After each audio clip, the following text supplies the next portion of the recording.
Look how neat this desk is.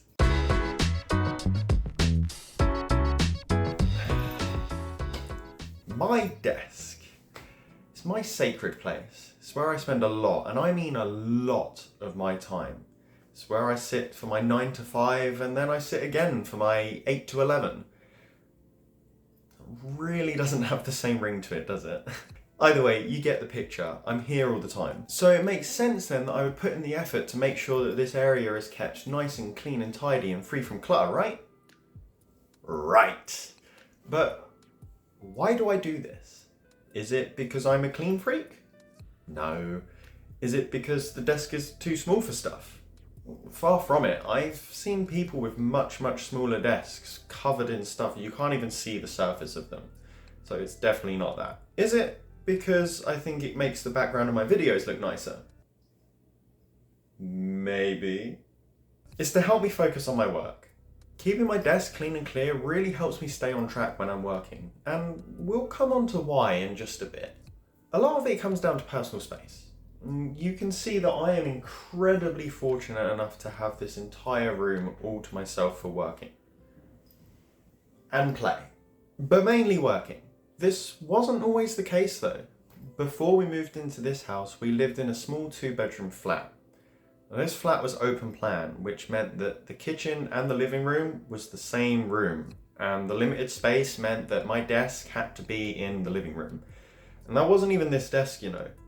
The desk I had back then was a lot smaller, and you could see it here in the videos from my previous channel. It was right next to where the TV was, and there was a dining room table on the other side of it, which was used more as a workstation by my partner than a dinner table.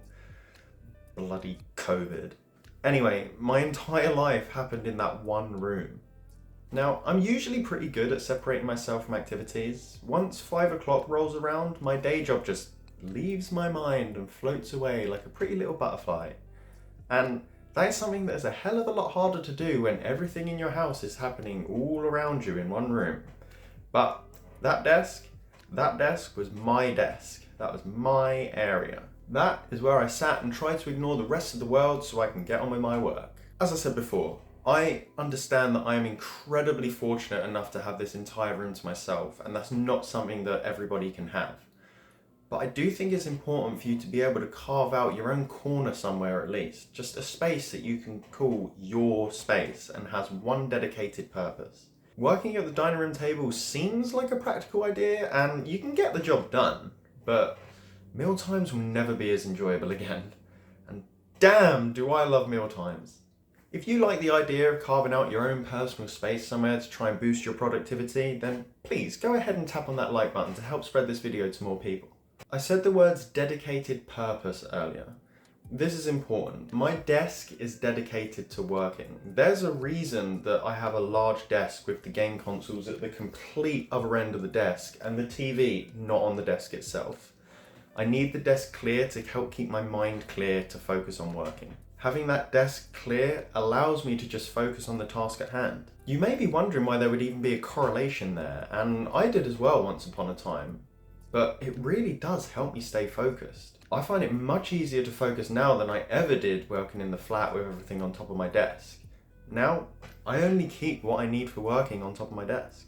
Clutter affects your brain and your work. Scientists at the Princeton University Neuroscience Institute has found that clutter affects your productivity. Having clutter around you can make you feel anxious and overwhelmed and seriously affects the work that you produce. It also showed that having clutter around caused people to procrastinate more and engage in bad habits like eating junk food. Once they cleared the clutter, they found that the quality of their work improved along with their productivity. And that's why I don't keep stuff on my desk. I mean, you could argue that this plant is clutter, but I don't know. I saw in a video somewhere that it's good for your mind and good for your productivity to have some greenery on your desk or some shit. I don't know. I haven't properly looked into it, but maybe I should really look into that. That could be an interesting subject to talk about. Of course, there are many ways of decluttering your mind. Meditation, for example, is an amazing way, and I've been having great success with journaling 3 times a week.